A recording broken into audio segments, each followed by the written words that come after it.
Good afternoon everyone. आज हम discuss करेंगे आर्टिकल 368 जो कि अमेंडमेंट ऑफ कॉन्स्टिट्यूशन है।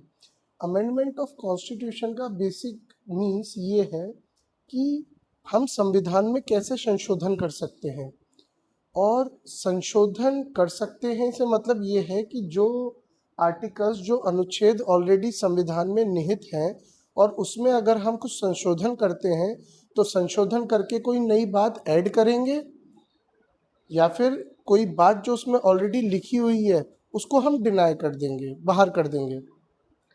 तो जो भी हम इसमें ऐड या सब्ट्रैक्ट करते हैं, कोई भी चीज़ जो नई हम किसी संविधान के अनुच्छेद में जोड़ते हैं या घटाते हैं, उसको जोड़ना और घटाना अमेंडमेंट ऑफ कॉन्स्टिट्यूशन कहलाता है। मतलब कि संविधान में संशोधन। ठीक है। अब देखिए संविधान में संशोधन कितने प्रकार से हो सकता है, ये सारी चीज़ें हम इसमें पढ़ेंगे। आज इस लेक्चर में हम जो भी डिस्कस करने वाले हैं वो सभी लॉ स्टूडेंट्स के लिए, प्रैक्टिसिंग एडवोकेट्स के लिए और उन बच्चों के लिए जो बच्चे प्रिपरेशन कर रहे हैं, उन सब के भी बहुत काम में आने वाली है आज की वीडियो। क्योंकि टॉपिक वाइज आज हम डिस्कस करने वाले हैं इसमें सारी चीज़ें, और वो सभी केस लॉज हम डिस्कस करेंगे कि किस केस लॉज के अकॉर्डिंग क्या अमेंडमेंट हुआ है ना, और किस अमेंडमेंट के अकॉर्डिंग क्या चीज़ आई है, क्या नए लॉज आए हैं, और सरकार और जुडिशरी के बीच में क्या कन्फ्लिक्ट रहे हैं, न्यायपालिका और सरकार के बीच में क्या क्या कन्फ्लिक्ट रहे हैं, ये सभी हमें इसमें देखने मिलेगा। और बहुत ही इंटरेस्टिंग फैक्ट्स निकलकर सामने आएंगे इसमें जब हम इसको डिस्कस करेंगे। ठीक है।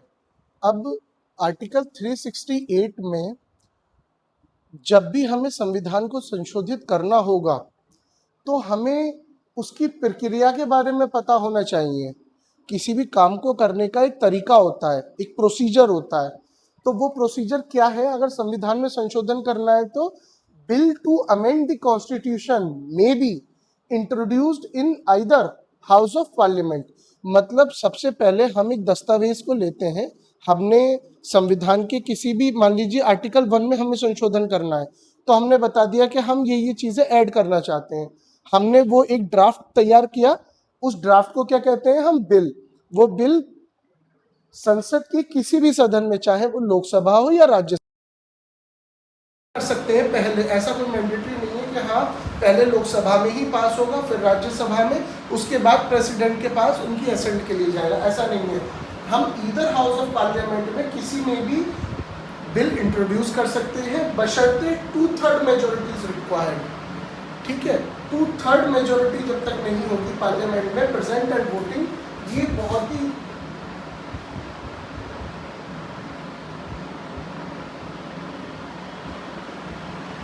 प्रेजेंट एंड वोटिंग, सदन में जितने भी लोग उपस्थित हैं उनका वोटिंग करना अनिवार्य है। और वो बिल जो हम लेकर गए हैं, जो ड्राफ्ट हम रेडी करके लेकर गए हैं संविधान के किसी भी अनुच्छेद में संशोधन के लिए, उसमें जितने भी लोग सदन में मौजूद हैं उनका 2/3 मेजोरिटी से इस बिल को पास करना अनिवार्य है।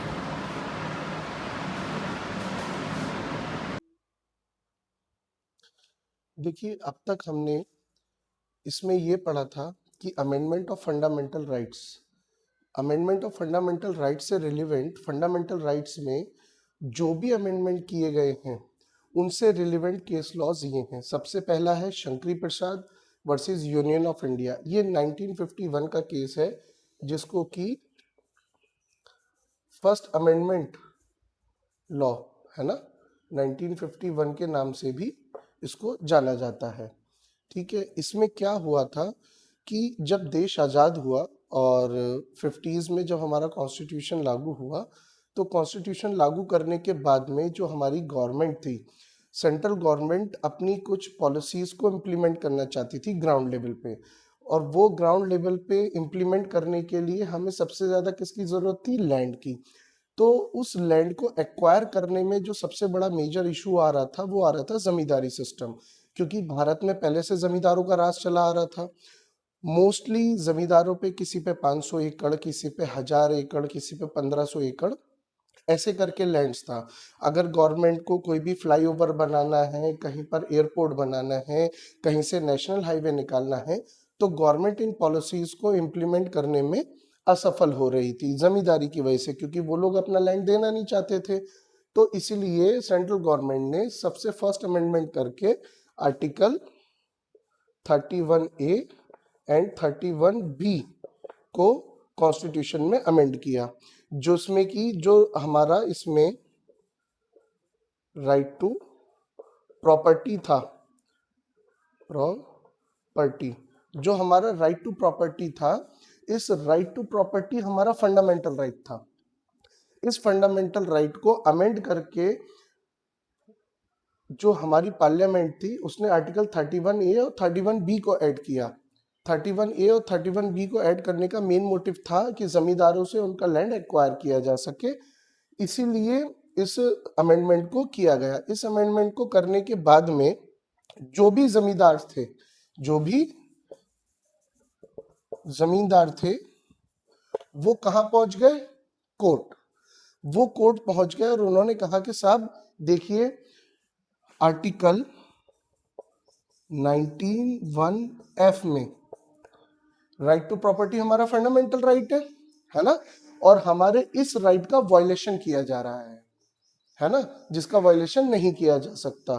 तो अब इसी से रिलेवेंट एक केस लॉ और आया था कामेश्वर सिंह का, Kameshwar Singh versus state of Bihar. State of Bihar में क्या हुआ, पटना हाई कोर्ट में जमींदार गए, जाने के बाद में उन्होंने कहा कि ये हमारा राइट टू प्रॉपर्टी है, ये हमसे छीना जा रहा है, और पटना हाई कोर्ट ने इनके फेवर में डिसीजन भी दे दिया कि ठीक है, जमींदारों से उनकी जमीन को नहीं छीना जाएगा। इस डिसीजन ने केंद्र सरकार की परेशानियों को और भी ज्यादा बढ़ा दिया, और ज्यादा बढ़ाने से इश्यूज क्या क्रिएट हुए वो हम आगे देखेंगे। अब जब सेंट्रल गवर्नमेंट इन दो आर्टिकल्स को लाई, इनके साथ साथ सेंट्रल गवर्नमेंट ने एक काम और किया कि उसने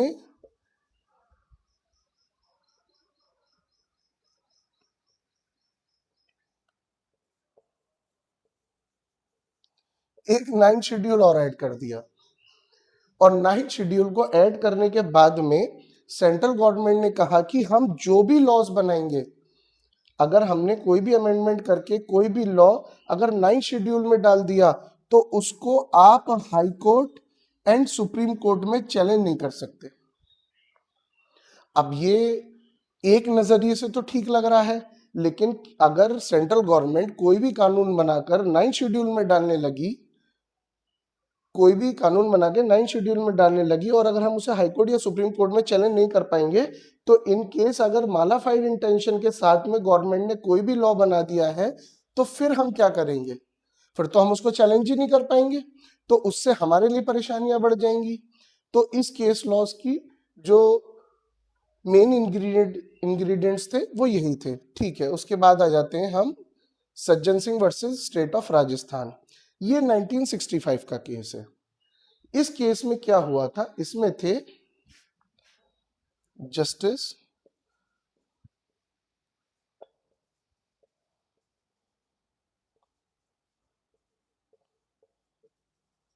गजेंद्र गटकर। इस केस में गजेंद्र गटकर जी ने ये कहा था, जस्टिस गजेंद्र गटकर जी ने ये कहा था कि देखिए, अगर संविधान सभा है ना, संविधान सभा अगर ये चाहती कि संविधान के पार्ट 3 जो कि फंडामेंटल राइट्स है, उसमें कभी अमेंडमेंट ना किया जाए, है ना, तो अगर ऐसा ना किया जाए तो संविधान सभा जो भी उनका इंटेंशन था वो उसको स्पष्ट लिखती। लेकिन संविधान में ऐसा कहीं पर भी मेंशन नहीं है कि फंडामेंटल राइट्स को अमेंड नहीं किया जा सकता। ठीक है, इसी बात को लेकर इन्होंने इस केस में अपना जजमेंट दिया था, जिससे ये पता चलता है कि फंडामेंटल राइट्स को भी अमेंड किया जा सकता है। उसके बाद आता है IC Golaknath versus state of Punjab का केस। इस केस में बहुत सारी चीजें आई। देखिए, इसको जो है हम स्टेप बाय स्टेप समझेंगे। स्टेप बाय स्टेप समझने से ये समझ में आएगा कि इस केसेस की वजह से हमारे उसमें क्या क्या चेंजेस आए हैं।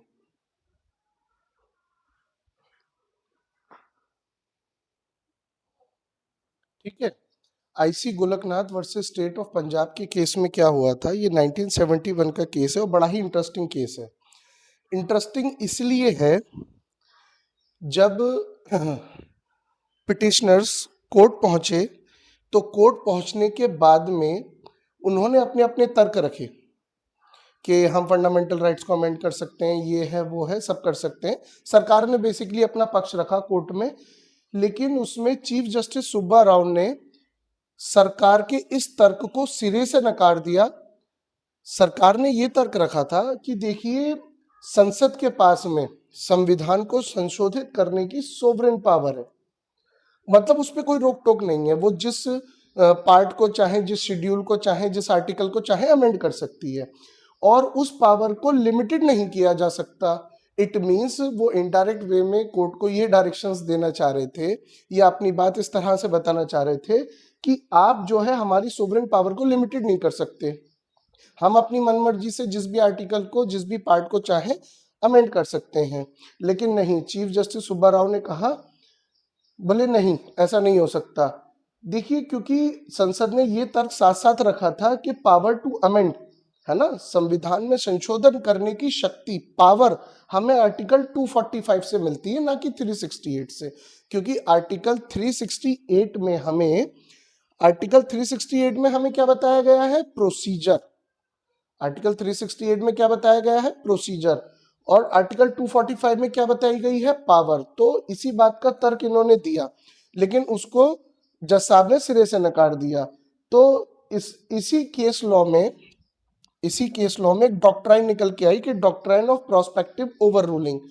Doctrine of prospective over ruling का मतलब क्या था कि आज से पहले जो भी संशोधन हो चुके हैं वो वैलिड रहेंगे, लेकिन आज के बाद फंडामेंटल राइट्स को अमेंड नहीं किया जाएगा। अब ये बात सुन के सरकार हिल गई। हिलने के बाद में सरकार ने सोचा कि अब क्या किया जाए, तो इसीलिए सरकार हड़बड़ी में 24th अमेंडमेंट एक्ट लेकर आई।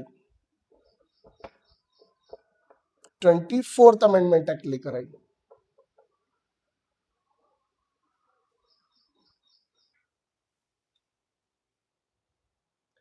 अब आईसी गोलकनाथ के केस के बाद में हुआ क्या कि संसद हड़बड़ाहट में 24th अमेंडमेंट एक्ट लेकर आई कि बोले ऐसे तो हमारी सारी शक्तियां छिन जाएंगी।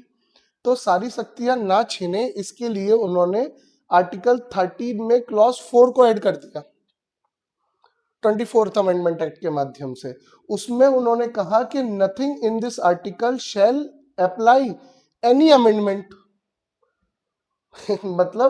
मतलब ये था कि अब जो भी संशोधन करेंगे वो उसे करने के लिए स्वतंत्र है, ठीक है, उसमें किसी का कोई हस्तक्षेप नहीं होगा।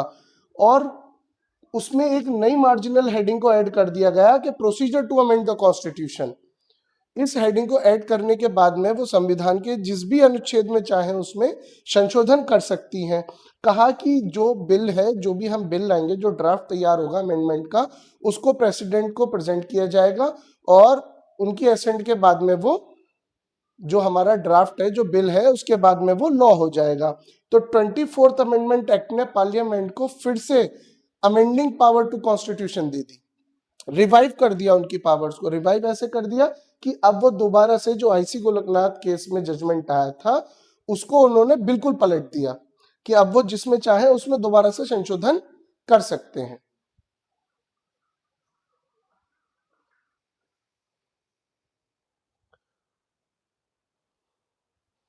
अब हम पढ़ेंगे इसमें theory of basic structure. Theory of basic structure मतलब कि संविधान के मूल ढांचे के बारे में।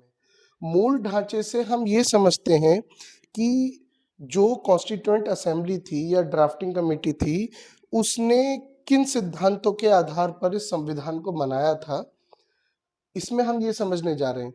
तो सरकार जो 24th अमेंडमेंट एक्ट लेकर आई थी, है ना, उसकी वैलिडिटी को चैलेंज किया गया था landmark judgement Kesavananda Bharati versus state of Kerala में। जो कि 1973 का केस है और इसको बेसिकली फंडामेंटल राइट के केस के नाम से भी जाना जाता है। अब ये केस इतना इंटरेस्टिंग और इतना वाइड है कि जब हम फंडामेंटल राइट्स को डिस्कस करेंगे तब हम इस केस को पूरा डिस्कस करेंगे। अभी हम इसकी मोटी मोटी हेडिंग समझ लेते हैं कि बेसिकली इसका क्रस्ट क्या था। इसको फंडामेंटल राइट केस कहा जाता है। 13 जजेस की बेंच बैठी थी इस केस को डिसाइड करने के लिए और 7:6 के रेशो से इस केस का जजमेंट आया था। जजमेंट में क्या लड़ाई हुई थी मैं बताता हूं आपको। एक पिटिशनर थे केशवानंद भारती। केशवानंद भारती ने इस केरला लैंड रिफॉर्म एक्ट 1971 को चैलेंज किया, है ना।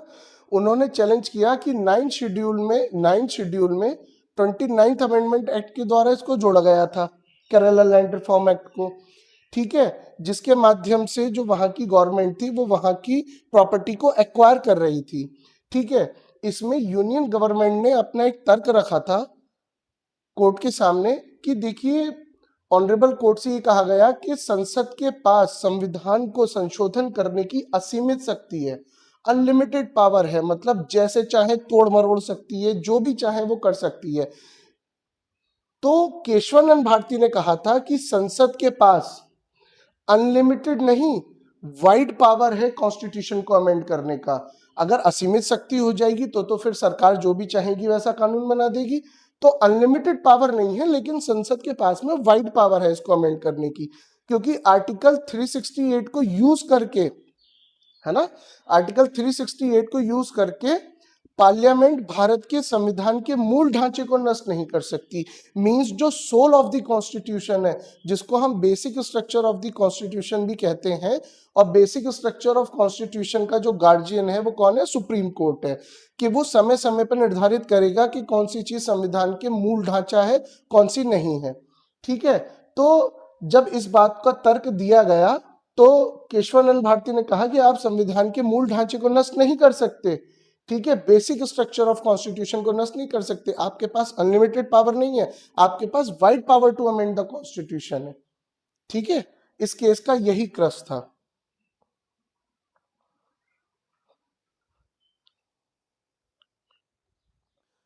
केशवानंद भारती केस में जो बेसिक स्ट्रक्चर ऑफ कॉन्स्टिट्यूशन है उसको इस तरह से समझाया गया कि देखिए, जो क्रक्स था वो ऐसे बताया कुछ जजेस ने कि सुप्रीमेसी ऑफ द कॉन्स्टिट्यूशन। देखिए, जो हमारी पार्लियामेंट है, संसद, है ना, उसके दिमाग में ये गलतफहमी आ गई थी कि हम सर्वोच्च हैं, हम सबसे ऊपर हैं, हम जो चाहे वो संशोधन कर सकते हैं, जो चाहे वो कानून बना सकते हैं, है ना। ये गलतफहमी थी, उसको दूर कर दिया गया। जब बेसिक स्ट्रक्चर बताया गया कॉन्स्टिट्यूशन का तो उसमें बताया गया कि सुप्रीमेसी ऑफ द कॉन्स्टिट्यूशन, कि संविधान सर्वोच्च है, संविधान सबसे ऊपर है, संविधान से ऊपर कुछ भी नहीं है। क्योंकि अगर जब आप संविधान को पढ़ेंगे तो देखिए, उसमें संविधान के माध्यम से ही पार्लियामेंट को बनाया गया, संविधान के माध्यम से ही सुप्रीम कोर्ट का गठन हुआ, संविधान के माध्यम से ही ये देश चलता है, तो संविधान ही सर्वोच्च है, ठीक है। क्योंकि जो भी कार्य कर रही है पार्लियामेंट, उसके कार्य करने की कार्य प्रणाली को भी तो संविधान में ही बताया गया है ना। संविधान में बताया गया है कि संसद अपना क्या काम कैसे करेगी, जॉइंट सिटिंग है, या लोकसभा में कोई मनी बिल पेश होना है, या total number of members Rajya Sabha में कितने होंगे, वो तो हमें यहीं से ही पता चलेगा, और कॉन्स्टिट्यूशन में सब कुछ बताया गया है। तो ये गलतफहमी संसद की यहाँ दूर कर दी कि संसद सर्वोच्च है, नहीं, संविधान सर्वोच्च है। उसके बाद में Republican and democratic form of government, देखिए यहाँ पर हमें स्वतंत्रता है अपना नेता चुनने की, है ना, जिसमें हम राइट टू वोट, हमारे पास वोट देने का अधिकार है। बताया गया है कि 18 वर्ष से ऊपर और ये इतने वर्ष के बच्चे या जो भी व्यक्ति हैं जो भारत के नागरिक हैं वो इसमें वोट दे सकते हैं, हम अपना रिप्रेजेंटेटिव खुद चुन के उसको भेज सकते हैं। Secular character of the constitution, संविधान सबके लिए समान है, संविधान सबके लिए समान है, वो किसी को ऊंचा नीचा बड़ा ये वो किसी सिस्टम से नहीं देखता। Constitution is secular for all citizen of India. Separation of power between legislative, executive and judiciary, देखिए विधायिका, कार्यपालिका और न्यायपालिका की जो शक्तियां हैं उनका पृथक्करण, सबसे अच्छी चीज संविधान में ये बैलेंस बनाया गया है। क्या बनाया गया है? ये बैलेंस पावर है, ये बैलेंस पावर है। जुडिशरी लेजिस्लेचर में हस्तक्षेप नहीं कर सकती और लेजिस्लेचर जुडिशरी में हस्तक्षेप नहीं कर सकती। सबके पावर, सबके जोन डिफरेंट डिफरेंट है। ठीक है कि अगर कोई बिल, अगर संसद कोई भी कानून बना रही है और वो लोगों के, समाज के हित में नहीं है, ठीक है, भारत के जो नागरिक हैं उनके हित के लिए नहीं है, तो हम चाहे तो उसके लिए सुप्रीम कोर्ट जा सकते हैं, है ना। आर्टिकल 32 में, आर्टिकल 32 में हम सुप्रीम कोर्ट जा सकते हैं अपने फंडामेंटल राइट्स के लिए, और आर्टिकल 226 में हम हाई कोर्ट जा सकते हैं, ठीक है, अपने अधिकारों का पुनर्वलोकन के लिए कि देखिए साहब, संसद ने इस तरह का कानून बना दिया है जो कि हमारे लिए ठीक नहीं है, ठीक है, उसके लिए हम लेकर जुडिशरी में जा सकते हैं। तो सबका अपना पावर बैलेंस है कि कौन किस सेक्टर में काम करेगा, कहां तक उसकी पावर्स हैं, ये सारी चीजें स्पेसिफिकली डिफाइन की गई हैं। लास्ट में आता है federal character of the constitution. देखिए हमेशा जो है अमेरिका और भारत को या अन्य देशों से इसकी तुलना की जाती है कि भाई ऑफ अमेरिका है, लेकिन भारत है ना, तो वो भारत संघ कहलाता है। इसका मैं आपको एक बेसिक डिफरेंस बता देता हूं कि देखिए अमेरिका में हर देश के पास एक अपना संविधान है, उनकी अपनी प्रायोरिटीज हैं, वो अपने लॉज मेक करते हैं, ठीक है। लेकिन भारत में क्या है, भारत क्या है, federal character of the constitution है। भारत के पास में जो संविधान है वो संघात्मक संविधान है। मतलब कि देखिए जो हमारी संसद है ना, पार्लियामेंट है, फिर हर स्टेट के पास में अपनी लेजिस्लेटिव असेंबली है, लेजिस्लेटिव काउंसिल है, वो अपने लिए लॉज बना सकते हैं, ठीक है, और हम अपने लिए लॉज बना सकते हैं इन केस, जैसे कि मान लीजिए कुछ सब्जेक्ट ऐसे हैं जिन पर सिर्फ स्टेट कानून बना सकता है, कुछ सब्जेक्ट ऐसे हैं जिस पे खाली सेंट्रल गवर्नमेंट कानून बना सकती है, जैसे कि मान लीजिए इंटरनेशनल अफेयर्स हैं, फॉरेन पॉलिसीज हैं, इन सबको लेकर सेंट्रल गवर्नमेंट लॉज बनाएगी, और सेंट्रल गवर्नमेंट ही जितने भी स्टेट्स हैं इनको रेगुलेट करती है। रेगुलेट करना, वो उनकी पावर में हस्तक्षेप नहीं करती, वो उनकी कार्यप्रणाली में हस्तक्षेप नहीं करती, लेकिन जो मेजर कई बार इशू आ जाता है, जैसे कि मान लीजिए कोई भी स्टेट है, ठीक है, उसमें कोई भी कॉन्स्टिट्यूशनरी मशीनरी फेल हो गई है ना, लोग और जो भी वहां का मुख्यमंत्री हैं, चीफ मिनिस्टर हैं, वो अपनी मनमानी कर रहे हैं और जो है लॉज को गलत तरीके से इंप्लीमेंट कर रहे हैं, तो वहां पर तुरंत सेंट्रल गवर्नमेंट क्या करेगी, अपनी काउंसिल ऑफ मिनिस्टर्स की मीटिंग बैठा लेगी। मीटिंग बैठाने के बाद में वहां पर एक निर्णय लिया जाएगा और वहां के जो राज्यपाल हैं उनके द्वारा वहां पर इमरजेंसी घोषित करवा दी जाएगी, है ना। तो इसलिए कंट्रोल करके रखती है, सब पे हमारी एक रूलिंग पावर है और सबके पास में अपनी अपनी शक्तियां हैं, इसलिए फेडरल कैरेक्टर है हमारे कॉन्स्टिट्यूशन का। ये बहुत ही मेन क्वेश्चन है, मेंस में जरूर आता है लिखने के लिए, और इसको जो है कंपैरेटिव वे में अगर आप पढ़ेंगे अदर स्टेट से, है ना, तो आपके लिए वो और भी यूजफुल हो जाएगा एग्जाम पर्पज से।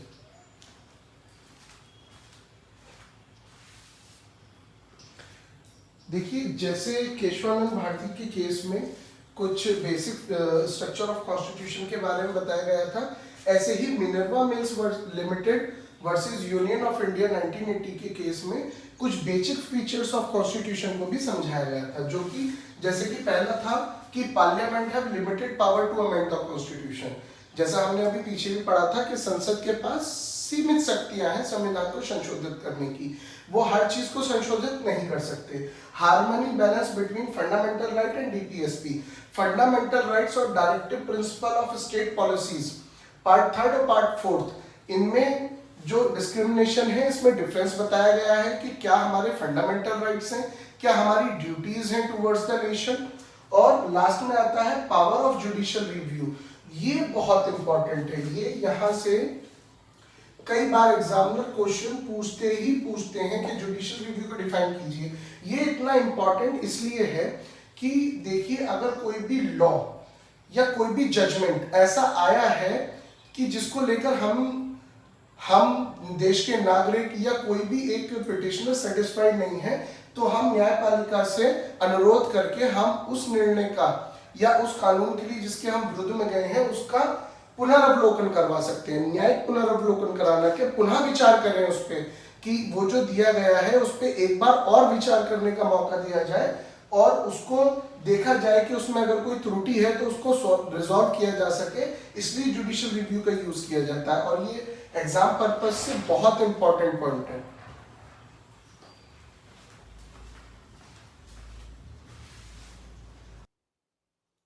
ठीक है, उसके बाद में आता है 42वां संशोधन 1976 में एंड आर्टिकल 368। इन दोनों का रिलेवेंस क्या है कि सुप्रीम कोर्ट ने,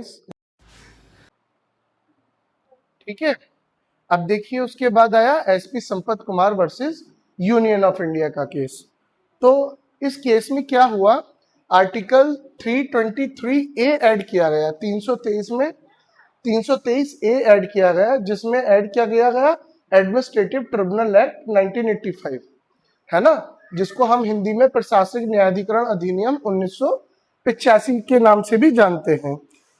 ये न्यायाधिकरण में इस अमेंडमेंट को क्यों चैलेंज किया गया, इसको चैलेंज करने का मेन कारण था कि हाई कोर्ट की जुडिशियल रिव्यू की पावर्स को इसमें मेंशन नहीं किया गया था कि अगर मान लीजिए हमें किसी भी सर्विस के नॉर्म्स के अकॉर्डिंग अगर हमें उसका जुडिशियल रिव्यू करवाना है तो हम उसमें हाई कोर्ट नहीं जा सकते, है ना। इसी बात को लेकर चैलेंज किया गया था, लेकिन जब सुप्रीम कोर्ट में इसको चैलेंज किया गया था तो सुप्रीम कोर्ट ने इस लॉ को वैलिड बताया, इस अमेंडमेंट को वैलिड ठहराया। वो क्यों, उसको ठहराने का मेन पर्पस ये था, उन्होंने सुप्रीम कोर्ट ने इस बात का हवाला दिया कि ठीक है कि हाई कोर्ट को रेस्ट्रिक्ट किया गया है कि हाई कोर्ट जुडिशियल रिव्यू की पावर को एक्सरसाइज नहीं कर सकता, अपनी न्यायिक पुनर्वलोकन की जो शक्ति है उसको अमल में नहीं ला सकता।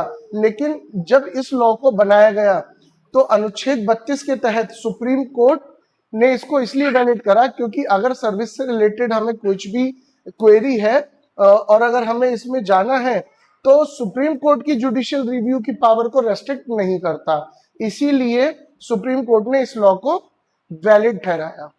ठीक है, आज का complete lecture amendment of constitution पर यही था। अगर आपको कोई भी क्वेरी हो तो आप मुझसे क्वेश्चन पूछ सकते हैं, कांटेक्ट कर सकते हैं मेरे नीचे दिए गए नंबर पे और डिस्क्रिप्शन पे। इसकी अगर नोट्स चाहिए तो वो भी मैं आपको प्रोवाइड करवा सकता हूँ, कंप्लीट नोट्स। और वीडियो अच्छा लगा हो तो please like, subscribe and follow. Thank you.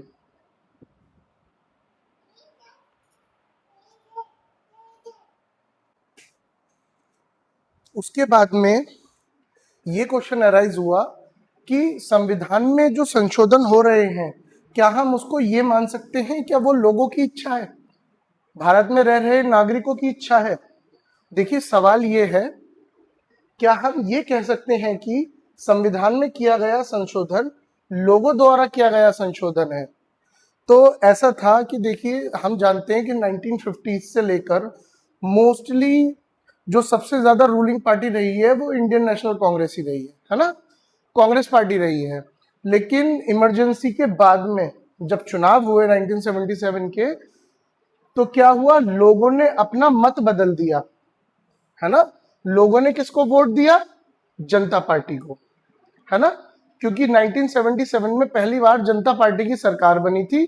संसद खुद को सर्वोच्च मान रही थी कि हम कभी हटेंगे ही नहीं, हमें कोई हरा नहीं सकता, कभी कुछ हो नहीं सकता, लोगों की इच्छा, लोगों का समर्थन सब हमारे साथ है। लेकिन ऐसा कुछ नहीं था, है ना। 1977 में लोगों ने अपनी इच्छा जाहिर करी और इसको बता दिया कि आप सर्वोच्च नहीं है, जनता जब चाहे तब अपने रिप्रेजेंटेटिव्स या जो भी सरकार सत्ता में है उसको पलट सकती है। ठीक है, इसको नोट डाउन कर लीजिए।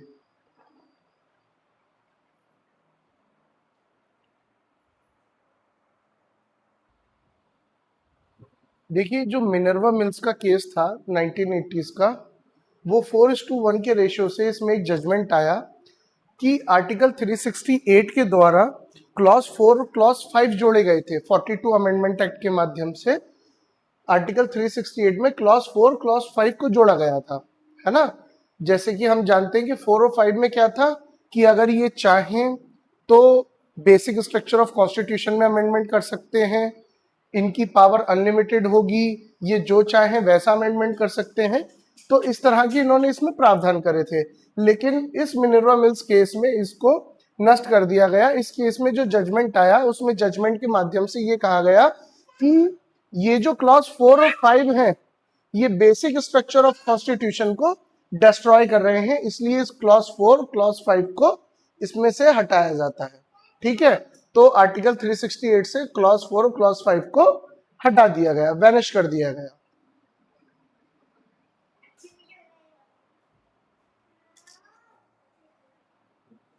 ठीक है, अब इसमें लास्ट केस लॉ क्या आता है इस चैप्टर का? इस चैप्टर का लास्ट केस लॉ है SP Sampath Kumar versus union of India. ये यूओआई का मतलब है यूनियन ऑफ इंडिया, जिसे हिंदी में भारत संघ कहते हैं। ये 1986 का केस है। अब ऐसा था कि आर्टिकल 323 ए, इस आर्टिकल के तहत एडमिनिस्ट्रेटिव ट्रिब्यूनल एक्ट 1985 मतलब कि प्रशासनिक न्यायाधिकरण अधिनियम। देखिए न्यायाधिकरण क्या होते हैं? न्यायाधिकरण वो होते हैं जो होते सेम न्यायालय की तरह है, लेकिन उनके जो निर्णय होते हैं उसकी अपील अलग से होती है। ठीक है, तो प्रशासनिक न्यायाधिकरण अधिनियम 1985 आ गया। आने के बाद में इसको चैलेंज किया गया कोर्ट में, इसको चैलेंज किया गया। चैलेंज करने पर हाई कोर्ट ने इसको जब चैलेंज किया गया तो ये कहकर चैलेंज किया गया कि इसमें हाई कोर्ट के पास अंडर आर्टिकल 226 और 227 के अंदर जुडिशियल पावर, जो जुडिशियल रिव्यू की पावर्स है वो छीन ली गई हैं। ठीक है, लेकिन इसको सुप्रीम कोर्ट ने वैलिड माना। क्यों? क्योंकि इस एक्ट में जो भी सर्विस से रिलेवेंट अगर किसी को कोई क्वेरी है या मतलब कोई डिसअपॉइंटेड है तो वो उसके जुडिशियल रिव्यू के लिए सुप्रीम कोर्ट जा सकता है अंडर आर्टिकल 32, है ना। तो इसीलिए इन्होंने सुप्रीम कोर्ट ने इस लॉ को वैलिडेट रखा। इसलिए इसको बिल्कुल भी क्योंकि the Supreme Court validate the law और amendment because it does not restrict the judicial review power of the Supreme Court. Supreme Court की पावर को बरकरार रखा, इसलिए इस अधिनियम को सुप्रीम कोर्ट ने वैध करार दिया। और आप देखते भी हैं जैसे कि नेशनल ग्रीन ट्रिब्यूनल है, सबसे ज्यादा चर्चा में रहता है, उसके चेयरमैन पूछे जाते हैं, उसकी वर्किंग पूछी जाती है, और जो भी उसके चेयरमैन बनते हैं वो भी रिटायर्ड सुप्रीम कोर्ट जज होते हैं या किसी भी हाई कोर्ट के चीफ जस्टिस होते हैं। मेनली वही लोग इसमें जज बनते हैं। ठीक है, तो हमारी पूरी वीडियो का सार यही था, और अच्छा लगा हो तो like and subscribe please follow. Thank you.